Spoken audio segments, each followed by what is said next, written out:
Hello, my name is Mickey Tuck, running for Congress, 14th Congressional District of Georgia. I had the honor and the privilege of attending the Memorial Day service at Ridge Ferry Park here in Rome. It was a great ceremony, a lot of great speakers, great music.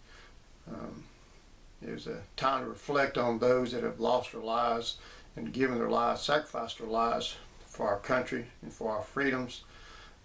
Very moving at times, even at times of bringing a tear to your eyes. We listen to those that have served in the military, those that are serving in the military, and those that have lost loved ones in past wars.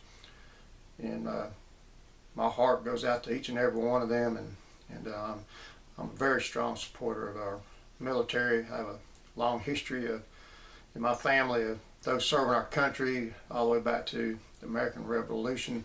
I have some kin from my mother's side that served in South Carolina during the Revolutionary War. Great uncle served in World War I. My dad and my uncle served in Korea. I have a cousin that served in Vietnam. I have a brother-in-law that served for the Navy and in the reserves, and also have a nephew that served in Iraq. So our military personnel have a big place in my heart. And as I was there yesterday, I went around and was talking to people, introducing myself, and also wanted to shake hands with some of our veterans there. And well, I guess one of the first booths or tents I went up to were those representing the Purple Heart. And I talked to some gentlemen there that have received a Purple Heart, being wounded during the line of duty. And as I introduced myself, one of the fellows asked me a question, really to my amusement. He said, well, if I vote for you, one thing I want to know is, do you have a pair?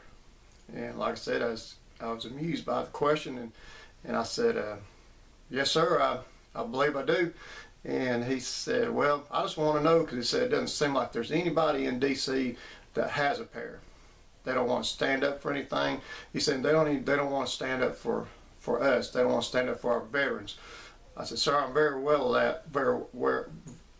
aware of that. And I said, I've been keeping up with legislation, been keeping up with budgets, and I said, I'm aware that during the Ryan Murray budget that they cut the future retirement benefits out for our veterans. I also know in this latest budget that they have raised the insurance deductibles for our veterans. They've decreased the housing allowance given to our veterans.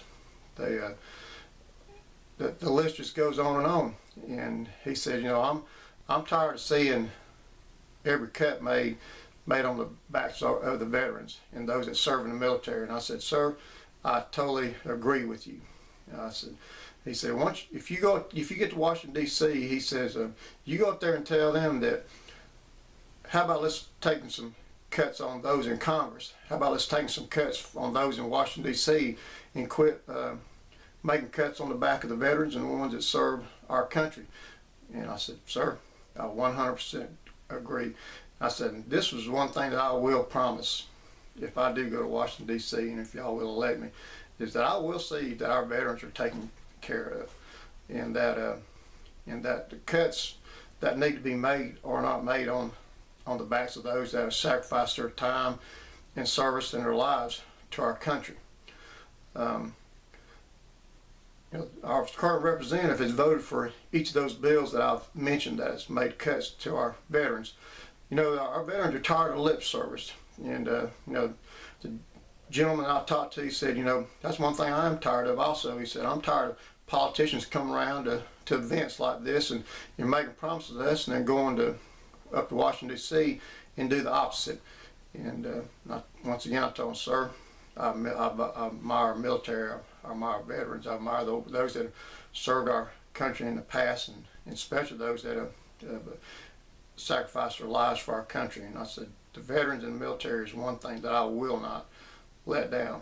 And with that being said, I enjoyed the memorial service yesterday. I wish more people had been there. I know it's a great day of people getting together with family and cooking out and going to the lake and things like that. And all those things are great. And that's what in our our veterans and our military people, that's what they fought for our liberties and freedom to be able to do things like that. But let's also remember that Memorial Day is about those that have lost their lives, those that have sacrificed their lives, so that we can that we can enjoy these things that we enjoy each and every day in our country. And with that being said, God bless you and your family. God bless our veterans and the families of those that have lost loved ones. And God bless America. And thank you.